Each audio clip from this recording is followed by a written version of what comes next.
His Dead Wife's Photograph by S. Mukherjee. This story created a sensation when it was first told. It appeared in the papers, and many big physicists and natural philosophers were, at least so they thought, able to explain the phenomenon.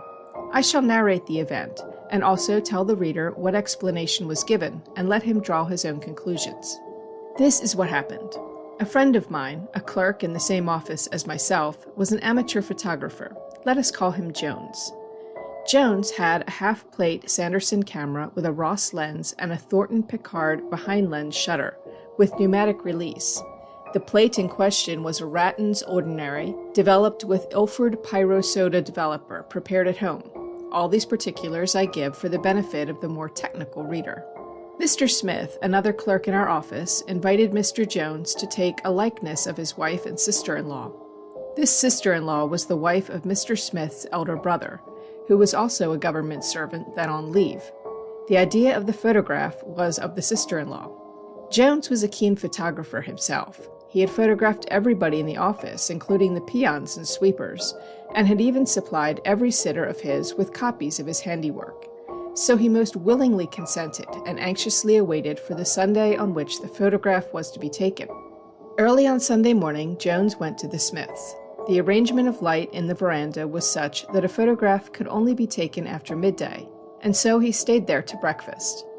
At about 1 p.m, all arrangements were complete, and the two ladies, Mrs. Smiths, were made to sit in 2 cane chairs, and after long and careful focusing and moving the camera about for an hour, Jones was satisfied at last, and an exposure was made.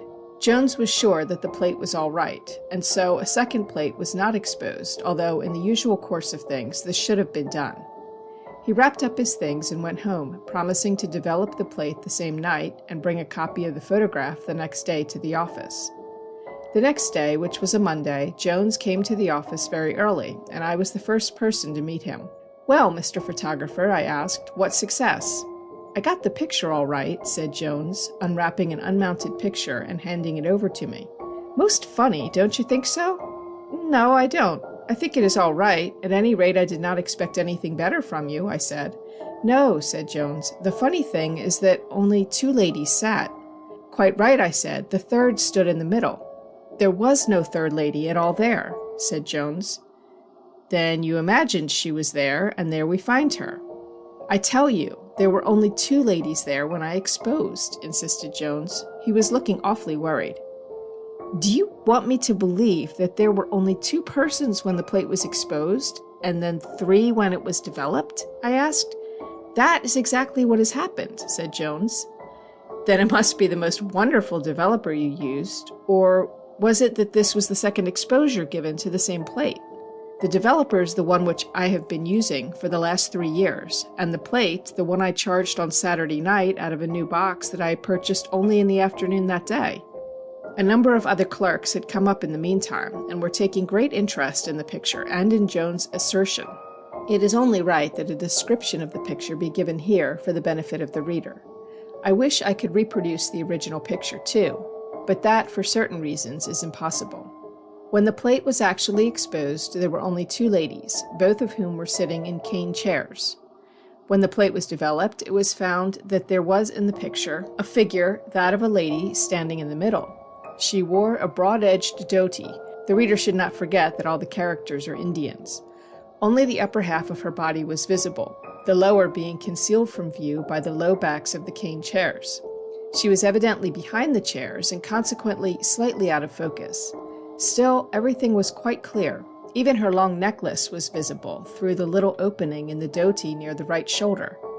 She was resting her hands on the backs of the chairs, and the fingers were nearly totally out of focus, but a ring on the right ring finger was distinctly visible.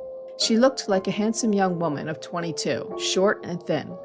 One of the earrings was also clearly discernible, although the face itself was slightly out of focus. One thing, and probably the funniest thing, that we overlooked then, but observed afterwards, that immediately behind the 3 ladies was a barred window. The 2 ladies, who were one on each side, covered up the bars to a certain height from the bottom with their bodies, but the lady in the middle was partly transparent, because the bars of the window were very faintly distinguishable through her. This fact, however, as I have said already, we did not observe then. We only laughed at Jones and tried to assure him that he was either drunk or asleep. At this moment, Smith of our office walked in, removing the trouser clips from his legs. Smith took the unmounted photograph, looked at it for a minute, turned red and blue and green, and finally very pale. Of course, we asked him what the matter was, and this is what he said. "The third lady in the middle was my first wife, who has been dead these 8 years. Before her death, she asked me a number of times to have her photograph taken. She used to say that she had a presentiment that she might die early. I did not believe in her presentiment myself, but I did not object to the photograph. So one day I ordered a carriage and asked her to dress up. We intended to go to a good professional. She dressed up and the carriage was ready, but as we were going to start, news reached us that her mother was dangerously ill. So we went to see her mother instead. The mother was very ill, and I had to leave her there. Immediately afterwards, I was sent away on duty to another station, and so could not bring her back. It was in fact after full 3 months and a half that I returned, and then, though her mother was all right, my wife was not. Within 15 days of my return, she died of puerperal fever after childbirth, and the child died too. Thus it happened that her photograph was never taken. When she dressed up for the last time on the day that she left my home, she had the necklace and the earrings on, as you see her wearing them in the photograph. My present wife has them now, but she does not generally put them on." This was too big a pill for me to swallow, so I at once took French leave from my office, bagged the photograph, and rushed out on my bicycle. I went to Mr. Smith's house and looked Mrs. Smith up. Of course, she was much astonished to see a third lady in the picture, but could not guess who she was. This I had expected, as supposing Smith's story to be true. This lady had never seen her husband's first wife. The elder brother's wife, however, recognized the likeness at once, and she virtually repeated the story which Smith had told us in the morning. She even brought out the necklace and the earrings for my inspection and conviction. They were the same as those in the photograph. All the principal newspapers of that time got hold of the fact, and within a week there was any number of applications for the ghostly photograph. But Mr. Jones refused to supply copies of it to anybody for various reasons, the principal being that Smith would not allow it. I am, however, the fortunate possessor of a copy, which for obvious reasons I am not allowed to show anybody. One copy of the picture was sent to America, and another to England. I do not now remember exactly to whom.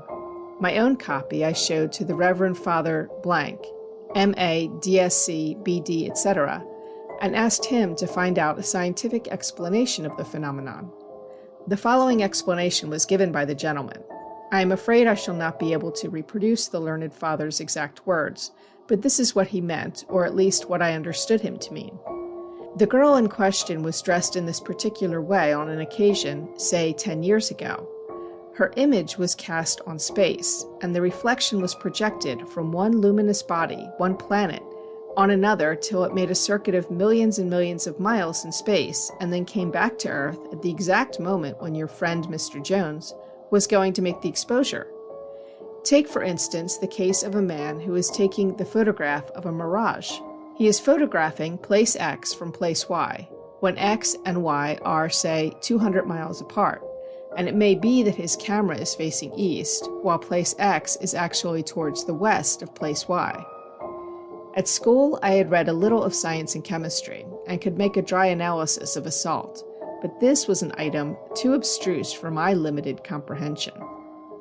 The fact, however, remains, and I believe it, that Smith's first wife did come back to this terrestrial globe of ours over 8 years after her death, to give a sitting for a photograph in a form which, though it did not affect the retina of our eye, did impress a sensitized plate.